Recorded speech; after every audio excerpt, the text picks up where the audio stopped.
মশলা ফোড়ন করে নেব। প্রথমে দেব হলুদ বাটা,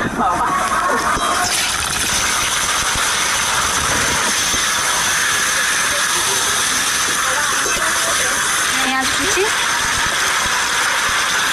আদা রসুন বাটা, টমেটো কুচি।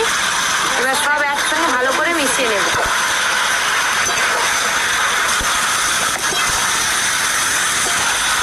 খানিকক্ষণের জন্য চাপা দিয়ে দেব।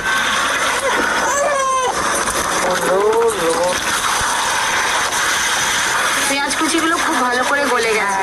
জিরে ধনে বাটা, কাঁচা লঙ্কা আর গোলমরিচের বাটা,